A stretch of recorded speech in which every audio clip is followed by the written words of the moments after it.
What is going on, my Boochhead friends? It's so good to see you. In today's video, I'm going to share with you 10 things about me. Number one is that I am a home birther. That means I've had my babies at home. Now, 4 children, 3 of them were born at home in the same home, 2 in the bathroom, 1 in the bedroom right next to my bed. All of my home births were assisted with midwives. Sometimes I had 2. And they were absolutely amazing. And I plan on doing some more videos about my home births. Trust me, I've been wanting to talk about these for 7 years. So I'm going to make some more videos. If you have any questions for me, then please leave them in the comments. And I would be more than happy to answer those for you. That brings me to my second thing about me, is that my home births were also hypnobirths. So you take a class, a course, teaches about all kinds of different things, and then you get audio tracks to listen to at night or in the morning, and then you have a technique. It's called a finger drop. I'm not going to do it, but I would drop this finger down, and that's the trigger to my mind to relax all the muscles in my body, especially my birthing muscles. The hypnobirthing information will also be in my home birth videos. Just truly amazing experiences to be in complete control while you're having a baby and be so relaxed. This is the kicker here. So relaxed that I felt the birthing sensation, contraction, but no pain. So I felt the tightness. The uterus kind of goes like this, like you're wringing out a rag to like push the baby out.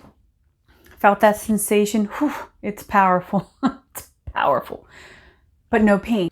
That brings me into my third thing about me. So with that home birthing, hypnobirthing experience, I was so amazed that I could overcome pain with my mind, because those weren't my first births. I had a birth in the hospital. My son, he's 14 now. So I know what it feels like to be completely out of control birthing. But with hypnobabies, I was not. Anyway, back to my point. I was just so amazed that this thing called hypnosis could do that. It just, wow, how come everybody doesn't use this? So 7 years later, I decided to become a past life regression hypnotherapist.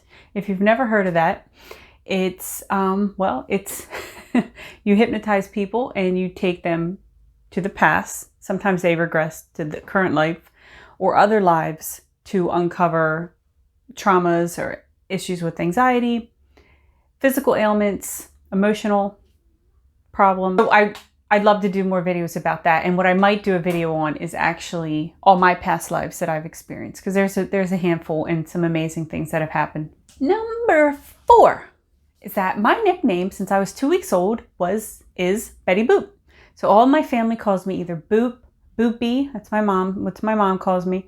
My brother used to call me Booper. Oh my God, it just melts my heart. Then when I was in grade school, I went by Betty. So I was always known as Betty.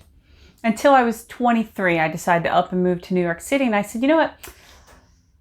I'm going to be more adult and start using my real name, Elizabeth. So in New York, people would say, oh, okay, nice to meet you, Elizabeth. Do you mind if I call you Liz? Then I'd say, well, my name's Elizabeth. And then they would call me Liz. So that's how that came about. But my family and my close friends still call me Boop. And I just love it. It just does something to my heart. So if you want to call me Boop, you are absolutely more than welcome to do that. Then it got me thinking, what do you think sounds better? Kombucha Boop or Kombucha Liz? Which one do you like? Tell me. I would love to know. Should I change the channel name? Number 5 is that I speak a little bit of Russian. Я говорю по-русски, совсем немножко. Learned it about 15 years ago. I had 2 roommates. One was Russian, one was Lithuanian, and they started teaching me Russian. I just loved it. It was so cool. I never met a Russian person before, and they are so much fun. Oh my God. So I learned how to write the alphabet. I learned all the letters. Then I learned the sounds. And then I could read Russian. I could actually read like these magazines, but I didn't know what the words meant. 6.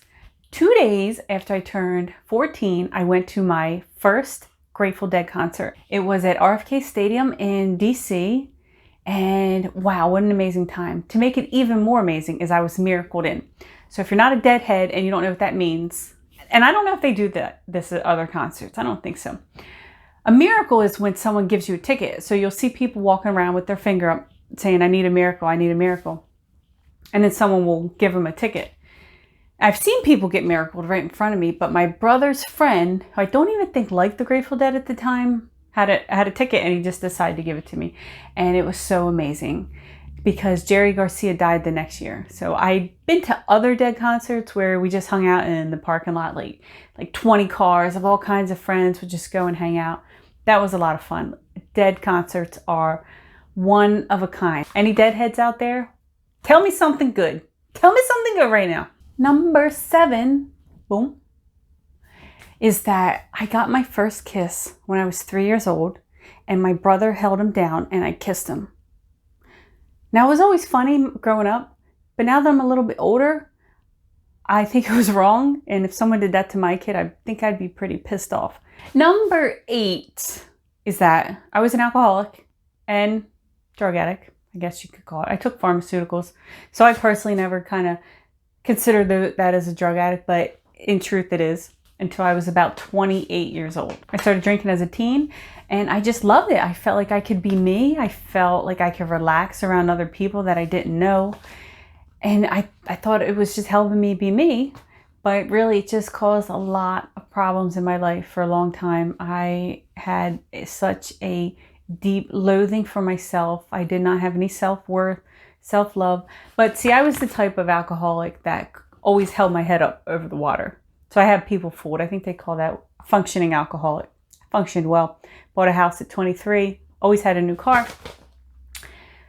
But, even when you're a functioning alcoholic, it gets to you. You still mess up. So there were still times where I would embarrass myself. Maybe I should say humiliate myself. The thing that got me to quit when I said, because from the time I was a teenager up until when I did quit, I wanted to quit. I just thought life would be boring. I really thought life would be boring. It's like, what is there to do? Like, what's there to live for if you can't get drunk? What got me to stop was that I realized one day, my son was about 2. I was like, wow, if I don't get my life together, he's going to have a really bad life. He's going to have a hard life, and he doesn't deserve that. So it was about 9 months before I totally got clean. I wanted to share this story with everyone because I know that there are people out there that have low self-esteem, that hate themselves, that struggle every day with self-worth, that are alcoholics, and they want to change, but they can't because it's never too late. You can change.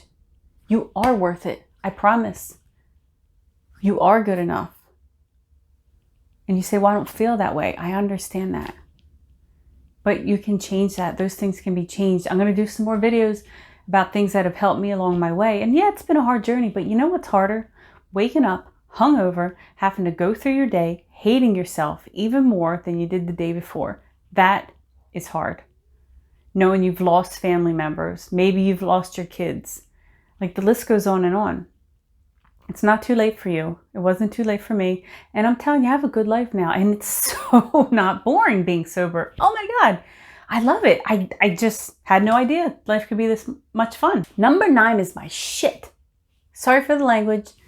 I meditate every day. I started meditating 2 years ago, and it has been absolutely life-changing. How I started meditating was like 2 or 3 minutes a night after I put the kids to bed. Wow, the first day, I just felt so much motivation. I felt so good. I was focused. Then after that, my relationship started to change. The relationship with my oldest son, there was a lot of tension. He was 12 at the time. I noticed he was changing. I was changing. The relationship with my husband just didn't seem as like there was as much tension. But then other things started happening. So this was a big moment too. I was in here. Oh, by the way, thanks for joining me in my meditation room / office / laundry room and greenhouse. So I'm in here switching the laundry. I was putting it from the washer into the dryer, and I was all pissed off, like nagging in my head, like complaining. And I just had a moment where I was like, wow, okay, so I like to have clean clothes.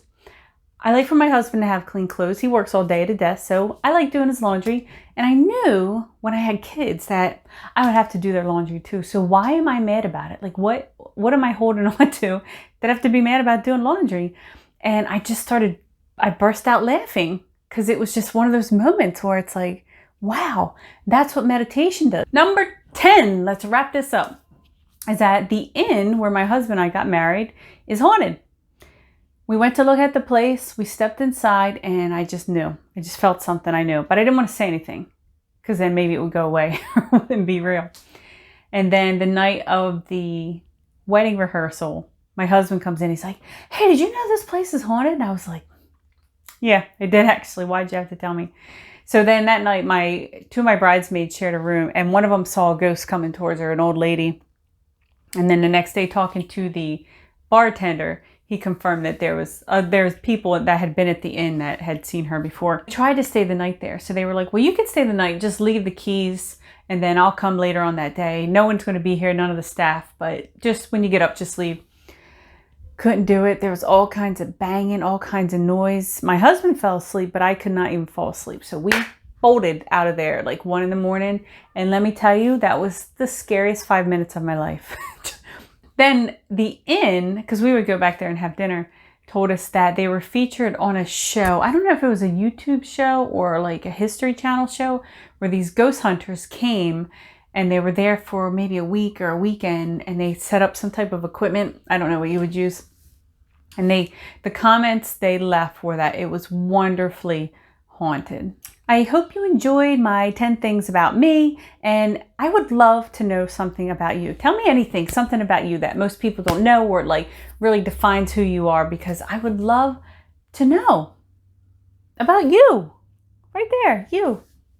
I'll see you in the next video, guys.